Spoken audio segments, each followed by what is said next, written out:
G'day, my name's Phee and today we're going to make a planter box.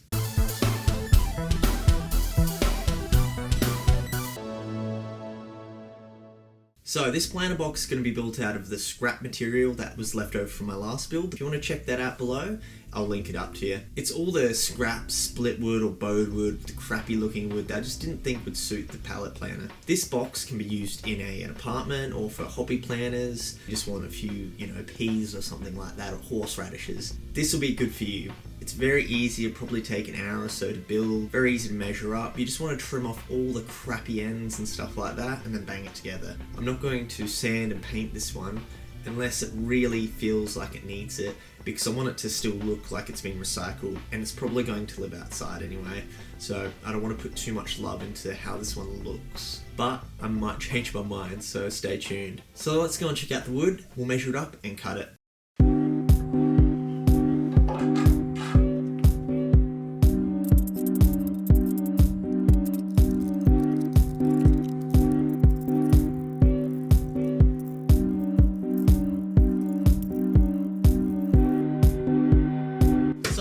All your boards nice and clean now, free of nails. You have enough nails to finish this project as well.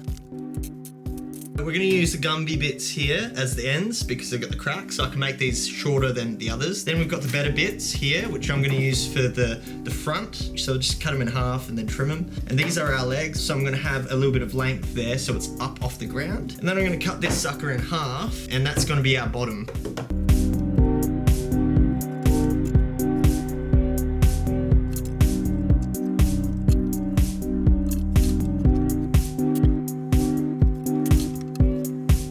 So I'm going to start the cuts now. Make sure you've got some protective glasses. I've got my specs, so I should be alright.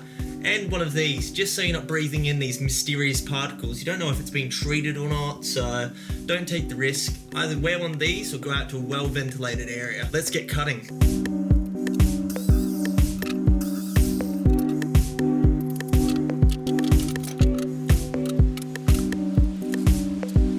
Here we've got our legs, we've got 4 of those, 2 pieces for our bottom, then I've got 6 for the front and 6 for the ends. So they'll be divided 3 and 3. So I've just decided to do the short ends first because then I can hide the join there. That way I can make it nice and flush and I'll know that the front boards are going to sit on the side. So I'd suggest figure out where your join's going to be and where it needs to be flush.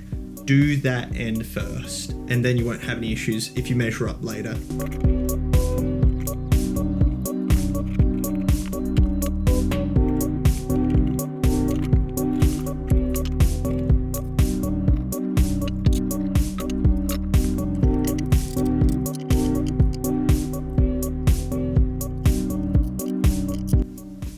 So here I'm gonna start putting these together. Just gonna clamp it up.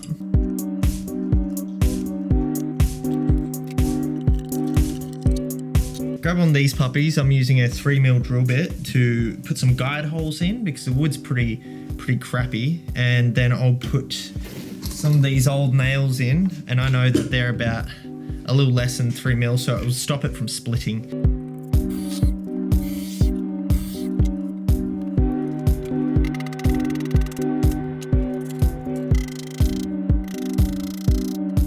Place your nails strategically and you should be able to reuse most of this wood no matter how crappy it is.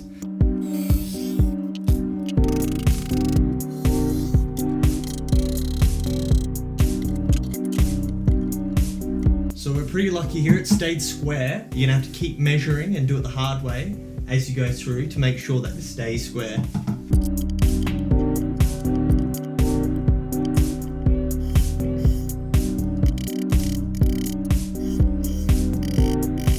There we have it, the first end. We'll make the second end, we'll get started on the next part.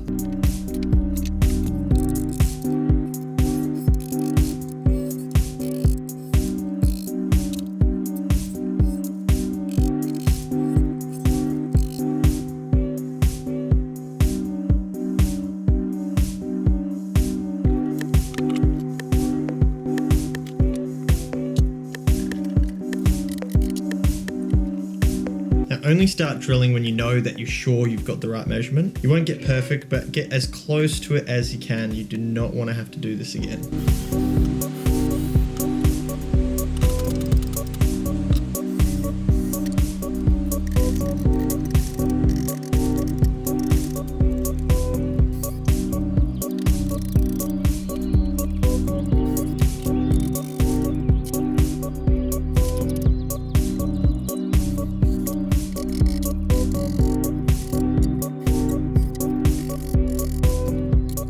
Now you're probably wondering why I did the center bit last. Well, it's so that I know that my bottoms are all gonna line up. If I put this one in last, I'm gonna have gaps, yes, but my next step will show you just why that doesn't matter. So you wanna make sure that the bottoms are even, so all the boards actually line up when we put the bottom in.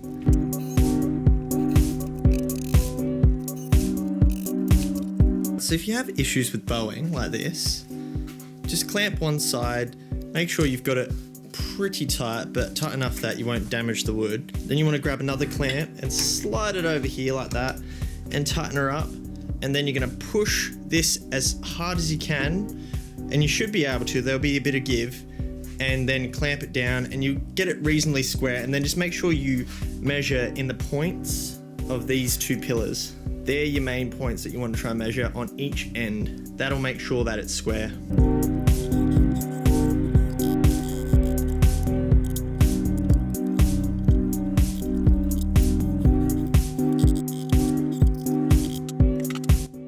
All the sides are on now, so she's a little bit rocky, but I think it's just one of my legs is actually a little shorter than the others. I'll probably take about an inch off of the bottom of each one just to get it nice and flush with the ground, and then that'll be it. But we'll make that our last stop. For now, we're going to work on the bottom. And I'm going to have to cut out probably about 40 centimeters. Let's have a measure. Yeah, right on. So I'll cut that out of one side of each plank, and then we'll test fit, and then we'll do the other side.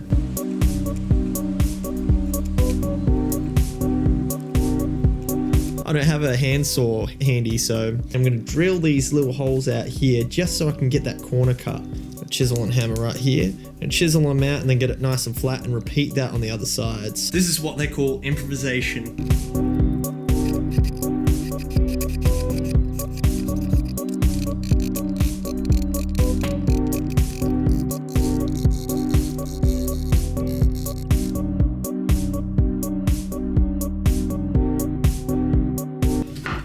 Should have your bottom bits all cut up now. Now it's time to pop them on the bottom here. Fingers crossed. Oh, we're a bit tight. We're a bit tight. Alright, give her a bit of that.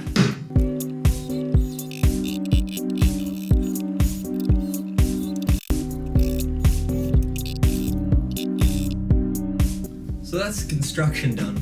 It's pretty sturdy. I'm pretty happy with it. For something that used completely recycled materials, all the nails are recycled and all the wood is. And I'm about to use some more plastic to line the inside of this so that it's waterproof as well. I'm not sure if I'm going to have it inside or outside yet. It's probably going to be an outside planter. Let's show you how to waterproof it. All you need for this is to use some plastic. I've got some offcuts from a last project.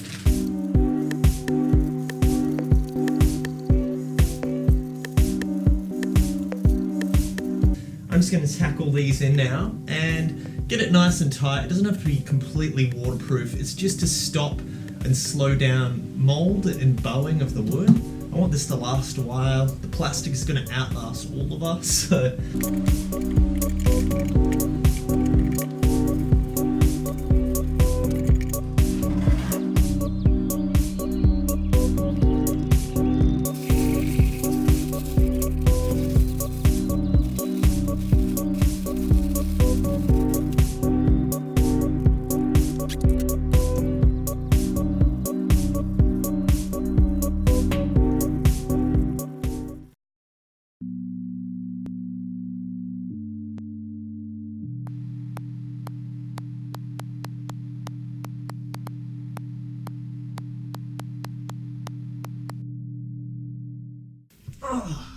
So there you have it. There's your planter. 99% recycled. I'm sure there's some people out there that'll go, those staples you used aren't recyclable. Well, you're a galah. Don't worry about it. This is really, really easy to make. You pretty much, as long as you can cut all the bits up, you could do it in your driveway if you had like a handsaw or something like that. I gave it a little bit of a quick coat just to make it look a little more fun. I couldn't resist. This could be good for outside or inside for an apartment. If you want to have a little hobby garden, this is perfect for that. You can put a tray or something underneath to catch any excess water. I went ahead and put my plants in there already, so I've got a few little herbs and stuff growing in here. I'm going to plant some more seeds hopefully soon. I'll make a couple more of these, stick out back, and I'll have myself a little haberdashery of sorts. Only took about 3-4 hours to make. That's including moving the camera around. Otherwise, yeah, very quick build. You could do it on a Sunday. I literally did it on a Sunday, so a good Sunday build. Anyway, as always, stay positive, stay kind, and stay creative. I'll see you next build.